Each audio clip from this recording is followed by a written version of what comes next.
Over the last year, we have witnessed what is the greatest crime of the 21st century. And perversely, it's a crime that has been meticulously documented and presented to us by the people who are carrying it out. We at Al Jazeera have collated all that evidence, packaged it. What it reveals is truly shocking. We focus on the town of Khiza, which is a small town of about 13,000 people. The Israeli army enters this town just after Christmas. It's emptied of people, and they simply destroy it. And they record themselves doing it. They post before and after videos, and the town is entirely flattened. There is no precedent for this in the whole history of the Israeli army. We have become addicted to explosions. The willful destruction of civilian property for punitive reasons, or even perhaps to create a buffer strip, is illegal. You can't do that. It's against international law. And they're doing it, and they're recording it, and they're putting it on Facebook. And we know the names of the soldiers and the commanders who did it. They go into the homes of Palestinians, and they're often clearly staying there, and they just smash them up. And they film themselves smashing them up.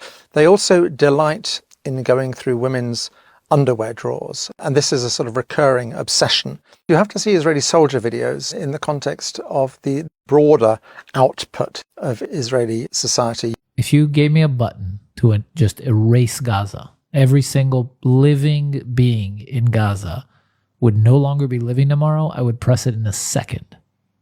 I would press it right now. Give me that button and press it right now. There you go. And I think most Israelis would. There's an Israeli song called "This Was My Home." And what they would do is dress up as caricatures of obviously what they perceive Palestinians to be, being sung mockingly to people who no longer have homes. We're not looking at some sort of obscure subculture within Israeli society. This is mainstream Israeli society.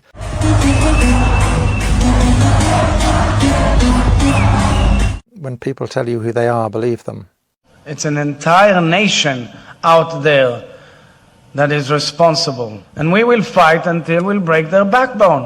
972 magazine carried a story about how the Israelis were using AI, artificial intelligence, for targeting. Essentially, they had a problem. They wanted a rate of strikes in the Gaza Strip, which human computation couldn't keep up with. They needed to use AI to identify these targets. They're using people's phones and their social media, any information at all they can scrape about them, and then they track them through their phones. So who are they talking to on their phone? Who are they simply near as they're carrying their phones around?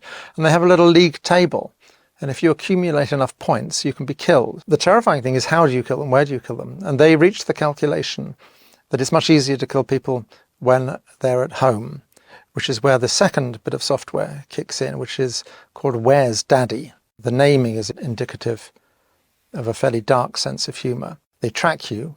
Once Daddy is home, they can kill you, and of course along with anyone else who is in the house as well.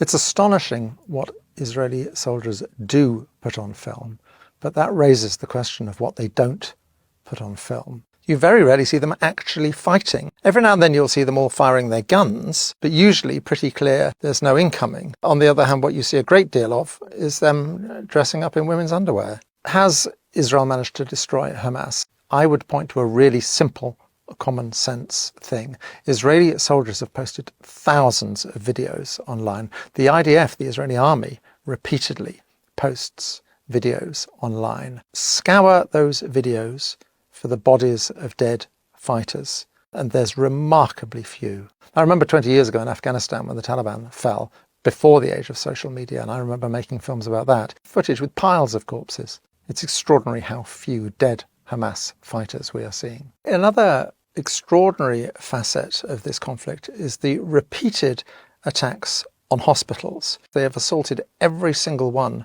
of the 36 hospitals in the Gaza Strip. We have the films of Mohammed al-Halou, a remarkable young journalist who really chronicled the whole story of the Nasser hospital. The Israelis are very keen to drive people taking refuge in the hospital out, to force them further south. They send a messenger into the hospital to order the people there to leave, and they use a detainee And they've made it quite clear to him. They know who his mother is, where she is, and that she will be killed if he does not return. So he does return. They send him back because the people still aren't leaving. People aren't leaving because they don't trust the Israelis. One of the few people who does leave is his mother. She follows him out with a small group of other people, and he's killed in front of her eyes, having used him as a messenger, as a human shield, effectively. They simply shoot him. They shoot him 3 times in front of her eyes and kill him.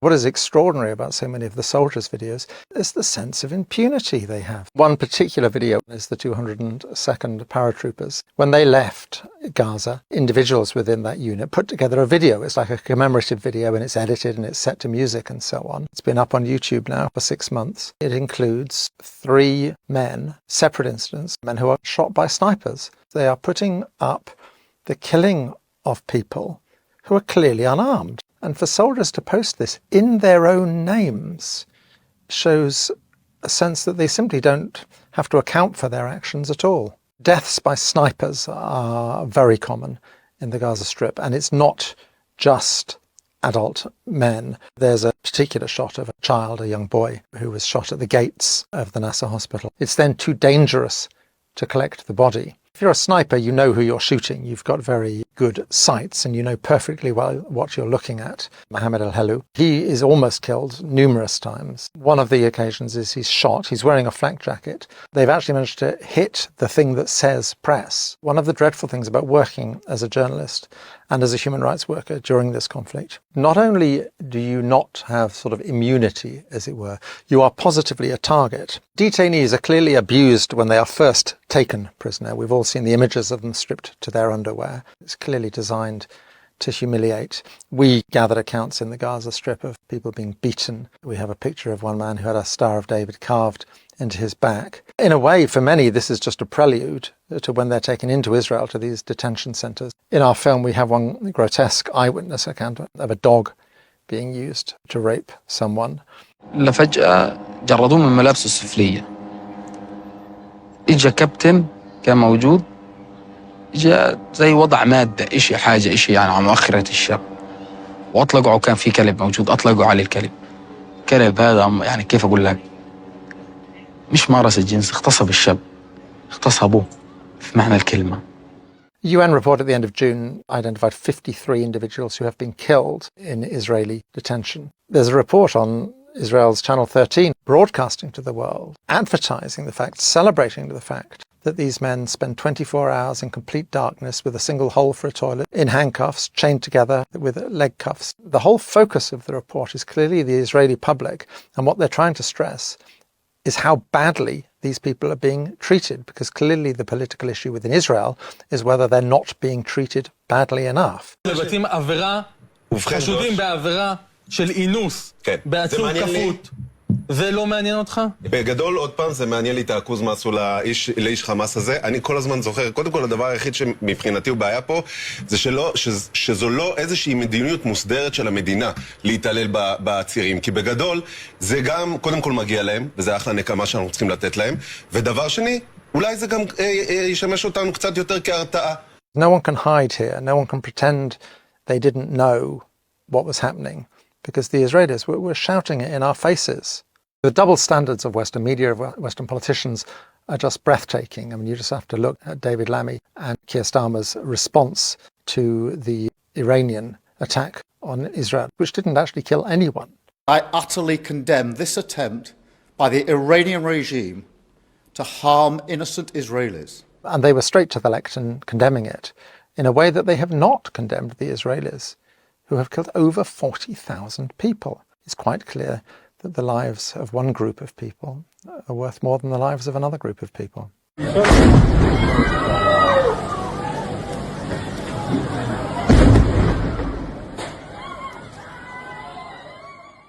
No one can say they didn't know. The Israelis could not have made it clearer to us what they were doing in their rhetoric, social media they were posting, and what their own media was saying, that this was an exercise in ethnic cleansing, quite possibly an exercise in genocide. They were making it abundantly clear to us. And if we are ignorant, we are willfully ignorant. When people tell you who they are, believe them. And the Israelis have certainly told us who they are over the last year. The experience of the last year is testimony to the inadequacy of traditional media in the West, which seems simply to be unable to tell this story as it really is. And it highlights more than ever the need for independent media outlets like Double Down News. And I would urge you to support Double Down News on Patreon.